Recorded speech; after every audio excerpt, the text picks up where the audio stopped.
Everywhere in the world, at any point, you can use your ship and go in the water, you can swim, dive, you can go on land, come back. It's always there, it's always on the map. The game is called Odyssey, and of course we're modeling ourselves on the voyage of Odysseus, and you're exploring the Aegean Sea. It doesn't take place at the same time, but it's the same experience that we're trying to give to the player. And naval is a huge important part of that. Also, the map is huge, I mean, really big. The sea needs to be seamless because this time it's open everywhere around you. So we had to do a lot of tech on that, making sure that the shorelines where you could see like the waves coming and dying on the beaches. You have a lot of big waves when you go far away in the ocean. We also make sure that you see all those kind of fishes and stuff like that you can see from your ship and when you're swimming. The naval combat in Odyssey is something more fast-paced, more close range.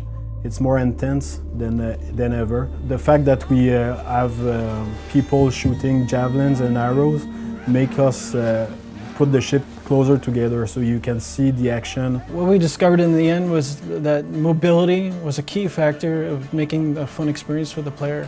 So in fact, the boat has a very high acceleration. You're able to turn really fast, you're able to move really fast. You may see a boat about to ram you, and then like within a couple seconds you can sort of dodge out of the way because of the mobility of the ship. Some ships were shooting fire ammunition to burn the other ship. The most important tactic was the ramming and the cleavings. Yeah, and of course cleaving a ship is advantageous to the player because it's going to give him more life, more resources. So you're always looking for that opportunity to cleave a ship, not only for the spectacular nature of it, but also as a gameplay, it benefits the player. During those times, the ship was able to board and kill the remaining crew. And after that, loot the treasure on the ship because there's a bunch of chests. The bigger the ship is, the bigger the rewards are. So every time you sunk a ship, in fact, there's like chests that are being released in the ocean. You can dive and try to hunt them. It's pretty interesting. And if you go too far in the water, you might encounter some sharks also, so it's pretty hard to kill. There's definitely going to be some unique ships on the water, some unique challenges. When you first encounter these ships, if you're a low level, you're going to learn to run away quickly. As you get stronger, your ship is going to get stronger. But beyond that, there's upgrades that you're going to need to apply to your ship. So upgrading the arrows, the javelins, how much ramming damage it can do, how many lieutenants you can have on the ship, how strong the hull is, if you can shoot fire with your arrows or javelins. So there's a lot of upgrades to the ship that will make it more powerful. Well, mercenaries will come after you on sea, and it's a cool moment because they have awesome looking ships, they have unique figureheads, unique masts. When the player gets into combat with these guys, you could also board them. And so you can fight the mercenary like hand to hand on the deck of his ship, and hopefully you can even Sparta kick him off the deck. And this is like a way cooler moment to take out a mercenary in the game. They can also customize the ship how they want in terms of who they want to recruit and the perks they will want to have on the ship, so to create a synergy between upgrades and perks to build the way they want to play. You can recruit lieutenants from people in the world, be they individual weak archer, or if you want to find the best mercenary in the world, you can go knock that person out, pay them, convince them to join your crew. I want you to be with me when I do. They can be coming from missions, or you can also choose to find ones that have like good perks. They're going to give you more weapons, they're going to give you better armors, they're going to give also like crazy perks on your ship, like boosting speed and having more stamina. So they're changing almost every kind of part of your boat, in fact. So every one of them is very different. And then when you buy a certain ability, you can call them into combat for you. And either create a distraction, or you can go join them in the fight. Courageously, their destiny. So the sea shanties, we have a couple at the beginning of the game that are available, and the more you progress in the game, you will unlock some sea shanties that will be about your Odyssey.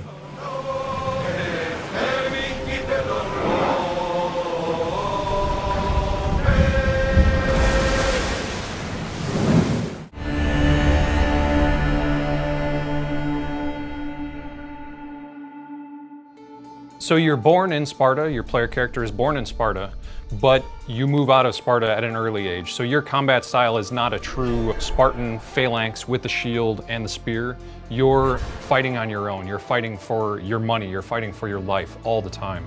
So your combat is very active, very dynamic.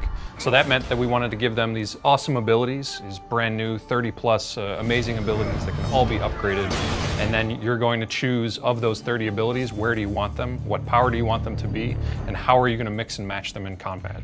So the base combat is based on Assassin's Creed Origins. It's the same sort of hitbox-based, distance, timing, but then we've added all the abilities. We focused on mobility. You're much more active and dynamic, dodging and parrying instead of sort of turtling with a shield. Without the shield doesn't mean that you don't have the defensive option actually. We have the parry that is fairly generous. Compared to a block, what it does is it's creating you an opportunity to take back on the offense. If you want to sneak around, put the hood on, you know, you can hide in the bushes and, you know, lure people in and use some of the abilities that are stealth, you can do that a lot more than we've done since Syndicate. Because of your DNA, because of the spear being an artifact of the first civilization, you combine those two things and you get just really, really impressive game-changing abilities for range, for shooting your bow, for the melee combat, and then for assassination as well. You have to build up adrenaline, energy for the spear to use that and unleash these abilities. So you have to use your base combat to build up the adrenaline, and then you unleash spear abilities. So regardless of how you choose to map the abilities, which weapon you want to wield, you will always have a strong aesthetic that's true for a Greek hero warrior. We have 2 weapon slots, the bow, you have 5 gear slots on your character. All of those can be upgraded at the blacksmith to your current level. You're the only character in ancient Greece that has a first civilization artifact, but there are mercenaries, there are very strong enemies with the Spartans and the Athenians that you're going to face that will challenge you constantly. And with the RPG progression, you're going to be facing against enemies that have a higher level than you.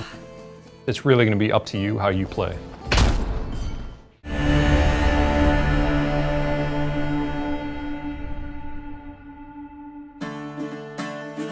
With Assassin's Creed going into like a fully fledged open world RPG, we knew that choice was the next logical step for us. We were like, hey, choice is our thing. It's the philosophy that's flowing through all of the creation of the game, and that extends to being able to choose your character. It extends to naval and how you're going to customize your ship, how you're going to play with your ship, who you're going to recruit for your ship.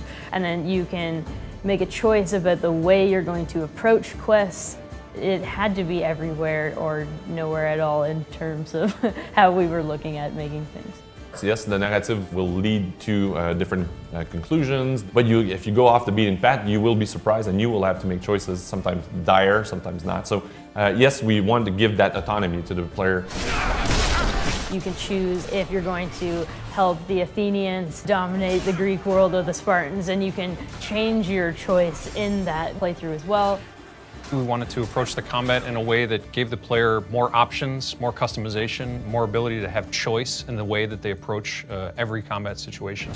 So that meant that we wanted to give them these awesome abilities, these brand new 30+ amazing abilities that can all be upgraded. If I want to shoot people with bow and arrows and specialize in that, you can do it. If you feel that it's more like melee fighting, you can do it as well. And if you feel that it's a little bit more stealth that I would like to do and, you know, get the drop on them, that's all available for you as well. So Very poetic for someone covered in blood. I like it.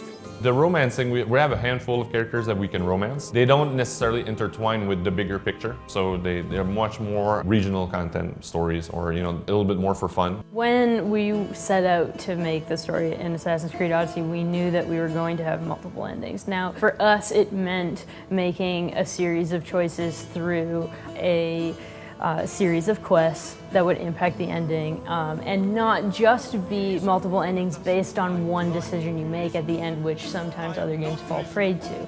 Just because you're making choices doesn't mean that you're going to be cut off from half the game for making these choices. You're simply going to have your own unique experience.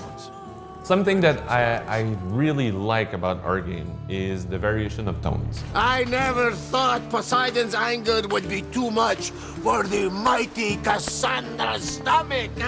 You know, you can be a little bit more of a traditional compassionate hero, but you can also call people on their bullshit in the game. Somebody's coming to you with a much more down-to-earth, easy, quest like somebody stole my vase or something. So your character can say, dude, who do I look like? Like somebody's gonna get, vases, like I'm destroying armies, Well, when the player feels that he can say that, we try to put that in the word of the character as a choice as well. So, dude, the fuck I look like, so that you can get that a little bit more in the game. You can't do it every time, but, how do I feel about saying something here?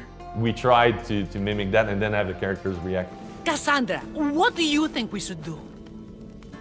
Player choice is a motivator. It connects you with what you're doing. The game is talking to me and I need to respond to that. So the player choices are felt in dialogues, but they're also felt in the world. So in the play style that I'm going to choose in the game, the mix and matching of the abilities, who I want to interact with, Sparta, Athens, what do I want to do as a player? You decide and it's your choice to do it.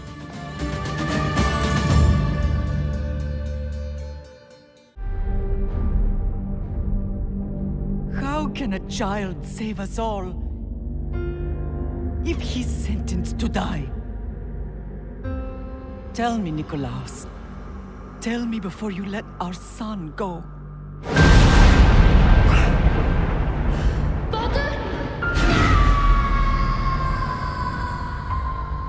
Where we begin does not define who we will become. Before you, I see a path.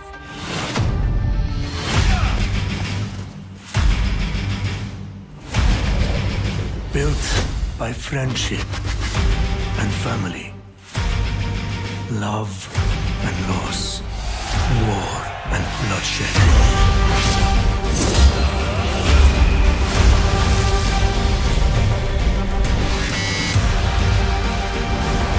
You were sent by the gods to protect this world.